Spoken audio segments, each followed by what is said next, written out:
Okay, so, you've given us this pretty diverse set of materials all about psychedelics. Yeah. We've got everything from, these really ancient rituals to, like, the latest scientific research on these things. Yeah.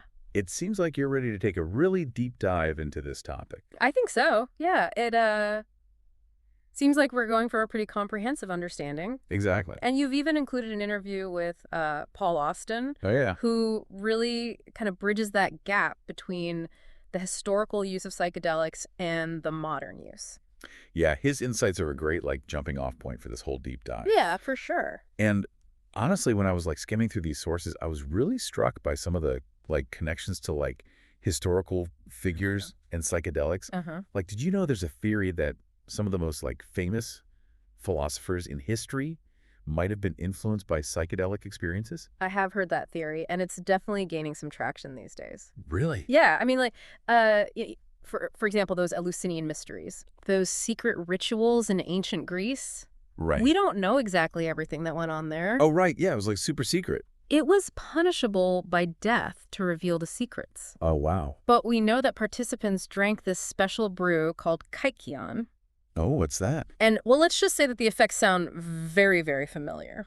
Wait, so they might have been having, like, full-blown psychedelic experiences way back then? It seems likely. So, I mean, what did they think was happening to them?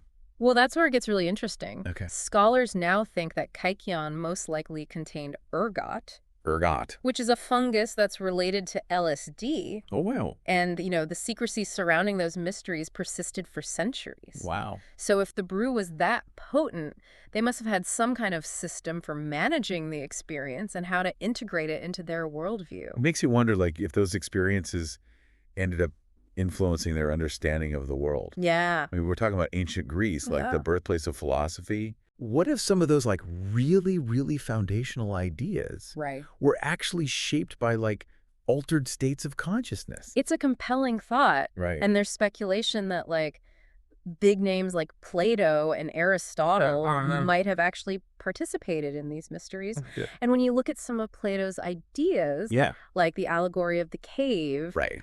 the connection to a psychedelic experience becomes even more intriguing. Oh, really? Yeah, that whole concept of reality just being a shadow of a higher truth. Right. It really resonates with some of the profound insights that people report from psychedelic experiences even today. So you're saying that we could be tracing some of Western thought It's possible. back to these psychedelic experiences? Yeah, it's a pretty big what if. That's a big one. But let's move from Greece Okay. to another ancient setting with some pretty intriguing connections to psychedelics.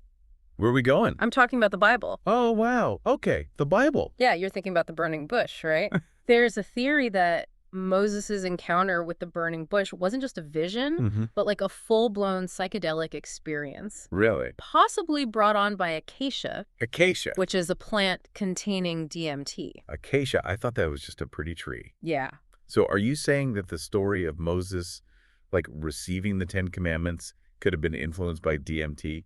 Well, it is interesting to consider that acacia often grows alongside Syrian rue, which Okay. contains MAOIs, You're right. and MAOIs can make the effects of DMT much stronger and longer lasting. Wow. So whether or not that was intentional on Moses's part, Yeah. it definitely adds a different dimension to that story. It really does. And it's not the only possible biblical connection. What else? Well, you're talking about the frankincense and myrrh. Oh, yeah. That were brought to baby Jesus. Right. Those have psychoactive properties, too. They do. Yeah, frankincense, when it's burned, it can induce relaxation and altered states. Wow. And myrrh has been used historically for pain relief and sedation. Interesting.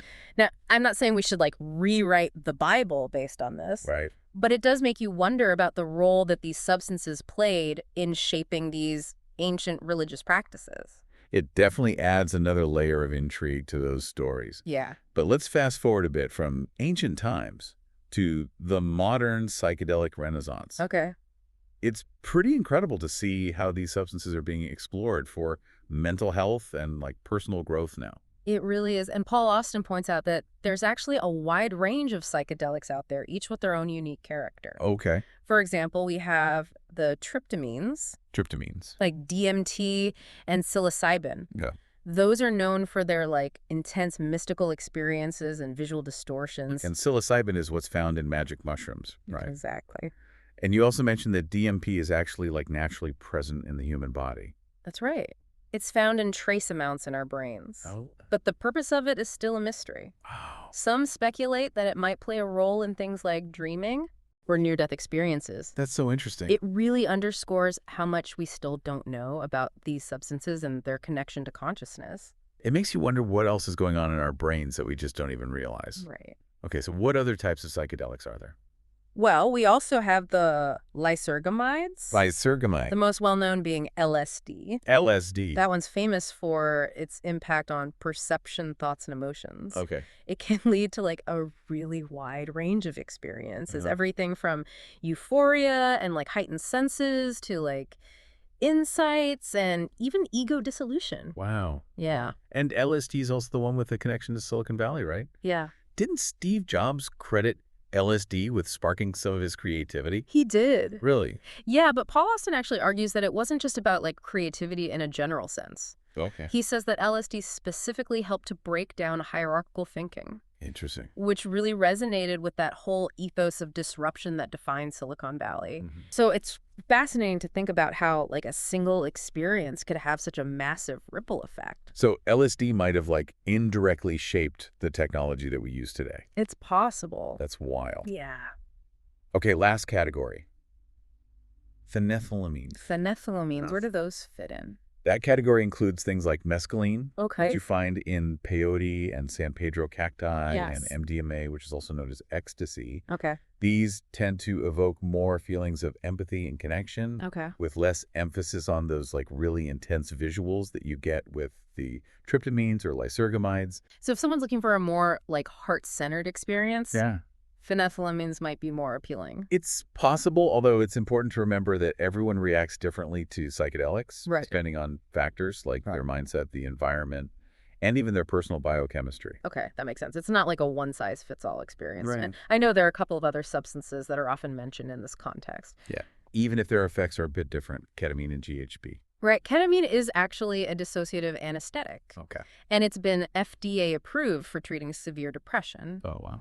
But it works a little differently than the classic psychedelics we've been talking about. Oh, okay. How so? It primarily blocks a specific type of receptor in the brain called the NMDA receptor, Okay. which is involved in things like learning memory and pain perception. Mm-hmm. So you can still have an altered state with ketamine, Okay. but it's generally shorter lasting and less visually intense Good. than, say, a psilocybin experience. And GHB. Yeah, GHB stands for gamma hydroxybutyrate.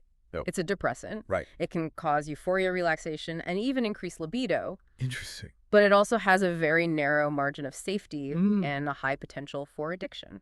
So are there any combinations of substances that are particularly risky? Yeah. Like, is it ever a good idea to mix these things? Well, mixing any drugs can be unpredictable and potentially dangerous, but certain combinations are especially concerning.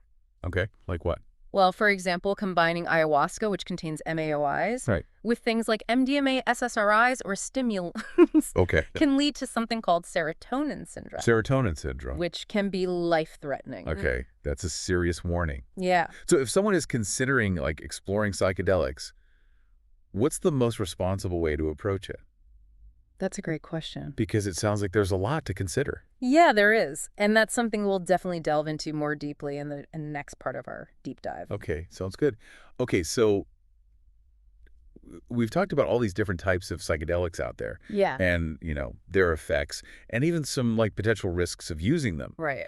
But I think it's time to like dig into what responsible psychedelic use actually like looks like. Yeah, definitely. This isn't something you just jump into without some careful thought, right? Absolutely. And Paul Austin talks a lot about the importance of set and setting. Set and setting. Yeah, basically your mindset going into the experience and the like physical and social environment where you actually have the experience. Right. Both of those can have a huge impact on how the journey unfolds. Yeah, I can see how that would make sense. Like if you're already feeling like anxious or you're in a chaotic environment, that's probably not going to set you up for a positive experience. Exactly. Going into it with a clear intention, a sense of inner peace, and a safe, supportive environment can really drastically increase the chances of having a really positive and transformative experience. Makes sense.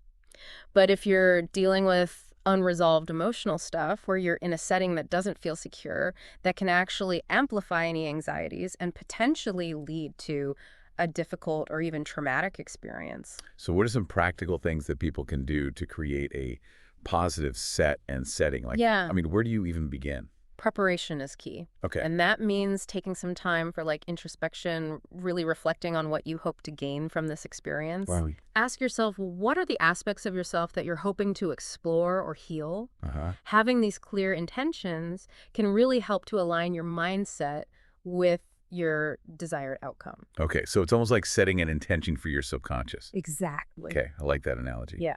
So that's the set part. What about the setting?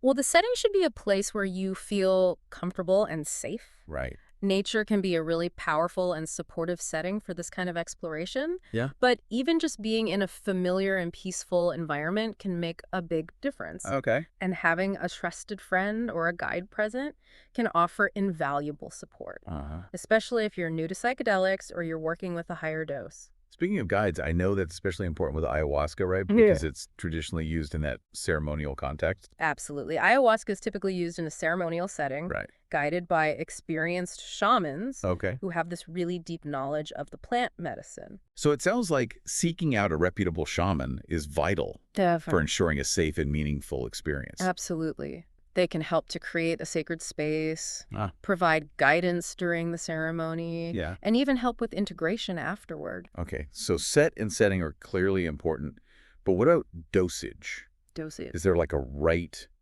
amount of a psychedelic to take? Yeah, that's a really good question. And there's no magic number. Okay.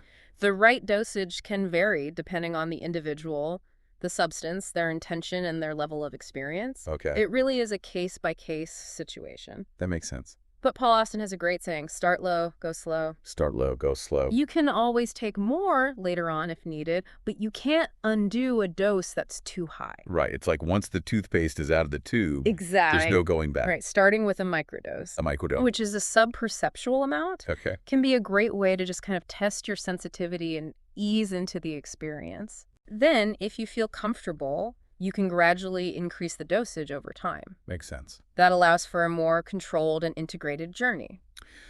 So what happens if someone does have like a difficult experience? What if they have like a bad trip? Right. Any advice on how to navigate that? Well, it's important to remember that challenging experiences aren't uncommon, Okay. and they can actually often be opportunities for growth and insight. Okay. The key is to try to approach them with a sense of curiosity and surrender.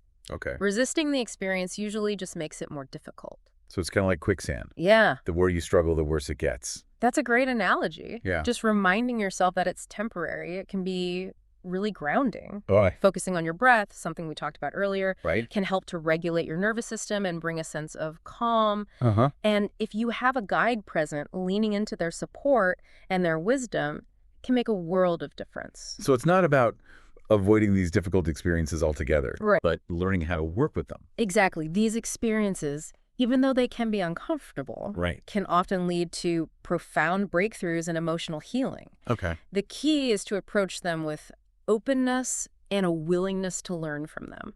That makes sense. Okay, so let's say someone has a psychedelic experience, Yeah. maybe even a challenging one, Mm-hmm. and then Yeah. it seems like there's more to it than just the experience itself. Right. What about integrating what you've learned afterward?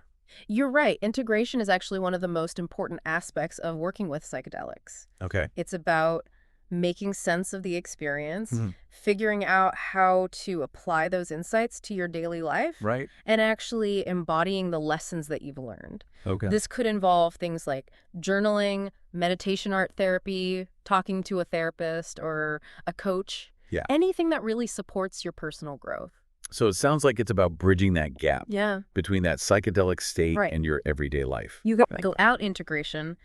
The insights that you gain during a psychedelic experience can be kind of fleeting. Right. They might feel really powerful in the moment, but they don't necessarily stick. Yeah. Integration is what helps those insights create lasting change in your life. Okay, so we've talked about, the different types of psychedelics, the importance of set and setting, Right. dosage, and the need for integration. Yeah. What about the legal landscape? The legal landscape. It seems like things are changing really quickly in terms of decriminalization and legalization. Yeah. They are. Where do things stand right now? Well, things are definitely evolving. Okay. Several cities in the U.S. have actually decriminalized psilocybin mushrooms, Okay. and Oregon has even legalized their therapeutic use. Oh, wow. Colorado has gone a step further Really? and legalized a range of plant medicines, Like what? including psilocybin, ayahuasca, and ibogaine. So does that mean we're like heading toward a future where Yeah. psychedelics are like widely accepted Mhm. and integrated into mainstream society? It's a possibility, but it's important to be realistic. Okay. There's a lot of momentum towards legalization, Yeah. but there are also valid concerns about potential risks, Right. how to ensure responsible use, Yeah. and the need for regulation to really protect public safety. It sounds like there's like a balance to be struck between Yeah.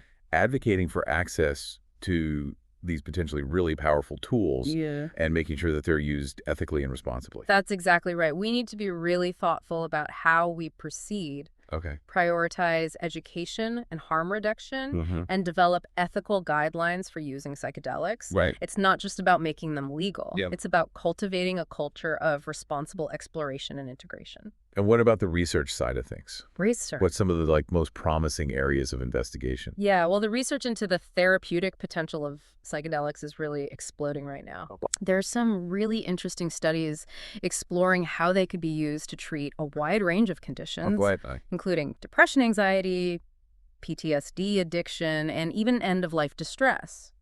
I've heard about these studies using psilocybin Yeah. to help people with terminal illnesses Mm. cope with like anxiety and fear of death. Yeah. Have those been showing positive results? Those studies have been groundbreaking. Wow. They're showing that psilocybin can significantly alleviate that existential distress Uh-huh. and actually enhance spiritual well-being in people who are facing a terminal illness. That's incredible. It really is. It's amazing to think about how these substances could potentially ease suffering Yeah, and provide comfort during those really difficult times. absolutely. There's also exciting research looking at how MDMA could be used in treating PTSD, Well, especially for veterans and survivors of sexual assault. okay. MDMA can help to foster empathy, Uh-huh. reduce fear, and make it easier to process those really difficult emotions. Right. Which makes it a really promising tool for trauma therapy. It seems like psychedelics are really challenging like our traditional ideas about mental health treatment. Yeah. They're offering these totally new avenues for healing and growth Right. that we just couldn't have imagined before. It really is a paradigm shift. Yeah. It's making us rethink our whole understanding of the mind consciousness and even what it means to heal. So we've covered a lot of ground here. We haven't. You know, the history of psychedelics, the Yeah. different types, their effects, Yeah. the risks and potential benefits, Right. responsible use integration, Right. and this evolving legal landscape. It's a lot. What are the key takeaways for someone who's listening to this deep dive? Yeah, good question. What's like the bottom line? I think the most important takeaway is that psychedelics are powerful tools. Okay. They have this enormous potential for healing, growth, and transformation. Yeah. But like any powerful tool, they need to be treated with respect and used responsibly. Approaching them with an informed mindset, a clear intention, and a commitment to integration will significantly increase the likelihood of a positive and beneficial experience. So it's not about jumping in blindly, Right. but being informed Yeah. and recognizing both the potential and the responsibility that comes with engaging with these substances. That's it, exactly. Okay. Psychedelics aren't a quick fix or a magic solution. Right. They're catalysts for self-discovery, Okay. and they require ongoing work and integration to really translate those insights into lasting change. So it's a journey, not a destination. Exactly. And like any journey, it's best undertaken with preparation, guidance, and a willingness to kind of embrace the unknown. Well said. Yeah. I think we've provided a solid foundation here for understanding psychedelics, their potential benefits, and how to approach them responsibly. But this is just the beginning of your exploration. Right. We've really only scratched the surface of this vast and complex topic. I mean, we're giving you a lot to think about here. Yeah. But, you know, this is really just the starting point for your own, like, exploration. Right. There's this whole world of knowledge out there about psychedelics. Absolutely. And we encourage you to keep learning, keep asking those questions, and see where this journey takes you. Yeah. And speaking of the journey, Yeah. I wanted to kind of circle back to something Paul Austin said that really struck me. Okay. He believes that the future of psychedelics actually lies in rediscovering their ancient ceremonial use. So not just focusing on the like therapeutic uses in a clinical setting, Right. but bringing back some of those traditional practices Uh-huh. and the sense of reverence that surrounded these substances in the past. Exactly. It makes you wonder, Yep. what would a modern psychedelic renaissance look like if it actually embraced the wisdom and the rituals of our ancestors?